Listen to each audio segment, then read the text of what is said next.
Bonjour ou bonsoir, tout dépend à quelle heure vous écoutez ce podcast de l'ODJ Média. Notre chroniqueur de l'ODJ, Jamal Ajam, partage son avis et ses réflexions dans un article qu'il a intitulé « Visite d'Éric Ciotti, président de LR, au Maroc, franche reconnaissance de la marocanité du Sahara. Emmanuel Macron bien seul et au pied du mur ». Alors écoutons-le dans ce podcast. L'auteur commence son article ainsi. Pour son premier déplacement hors d'Europe après son élection en décembre 2022 à la tête du Parti français Les Républicains, LR, première force d'opposition parlementaire en France, Éric Ciotti a choisi le Maroc, ce qui constitue en soi une critique en creux de la politique d'Emmanuel Macron à l'égard du Maroc et de ses intérêts stratégiques. Accompagné de Rachida Dati, ancienne garde des Sceaux, ainsi que d'autres cadres de son parti, Ciotti l'a même explicité au terme d'une première rencontre, jeudi, avec un chef de parti politique marocain, Aziz Akenouch en l'occurrence président du RNI, déclarant que nous devons faire en sorte pour que les erreurs commises et le manque de considération témoigné à l'égard du Maroc soient réparés. Une position aux antipodes de l'approche d'hostilité de Macron, que M. Ciotti bat à plate couture en soulignant la nécessité d'un partenariat solide entre le Maroc, l'Union européenne et la France. L'auteur poursuit son article ainsi. Pour le président de LR, qui met en avant l'amitié indéfectible et ancienne entre la France et le Maroc, basée sur une histoire commune et une affection puissante, qui ne devrait pas être endommagée ou altérée, l'Europe ne peut se permettre d'adopter une attitude hostile envers le Maroc. Une manière claire d'exprimer le désaccord total de la principale force de la droite française avec les basses manœuvres, orchestrées au Parlement européen par le groupe Renaissance fondé par le président Emmanuel Macron.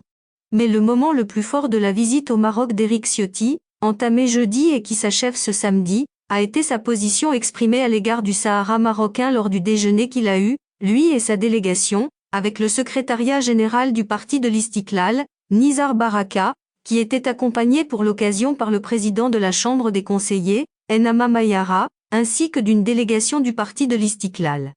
L'auteur mentionne ainsi. Sans fioriture, le président de Les Républicains a dit haut et fort ce que tout le reste de la classe politique française dit tout bas, sur la question du Sahara occidental, la souveraineté du Maroc est indiscutable et il est urgent de résoudre cette question stratégique. Voilà qui traduit une franche reconnaissance de la marocanité du Sahara par ce parti gaulliste fondé par Nicolas Sarkozy, ce qui tranche avec l'ambiguïté d'un Macron au tropisme algérien trop prononcé. Voilà surtout qui renseigne sur la bonne lecture de l'histoire et des mutations géostratégiques en cours dans la région et dans le monde par la formation politique de M. Ciotti, qui a d'ailleurs eu bien raison de préciser que sa présente visite au Maroc témoigne de la volonté d'un grand parti français, les Républicains, qui a produit 5 présidents de la République, de dire que ce lien entre le Maroc et la France, fondé sur une histoire commune et une amitié puissante et forte, ne peut pas et ne doit pas être abîmé ou altéré. L'auteur précise sa pensée ainsi. La visite au Maroc du président de LR, au-delà du fait qu'elle se veut rassurante pour l'avenir des relations maroco-françaises, prend bel et bien l'allure de contre-offensive diplomatique qui ne manquera pas d'aggraver l'isolement du président de la République française sur la question du Sahara marocain déjà supplanté par d'autres puissances européennes, dont l'Espagne et l'Allemagne. Elle ouvre par ailleurs de nouvelles perspectives en saisissant au vol la position, exprimée avec fermeté par le souverain marocain, selon laquelle le dossier du Sahara constitue le prisme à travers lequel le Maroc considère son environnement international. L'auteur conclut ainsi.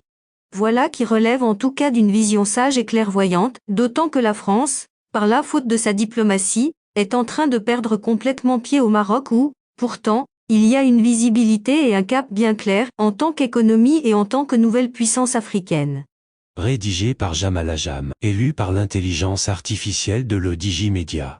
Merci d'avoir écouté ce podcast de l'ODJ Média, ce bouquet de supports numériques, portail, magazine mensuel connecté, web radio et web TV.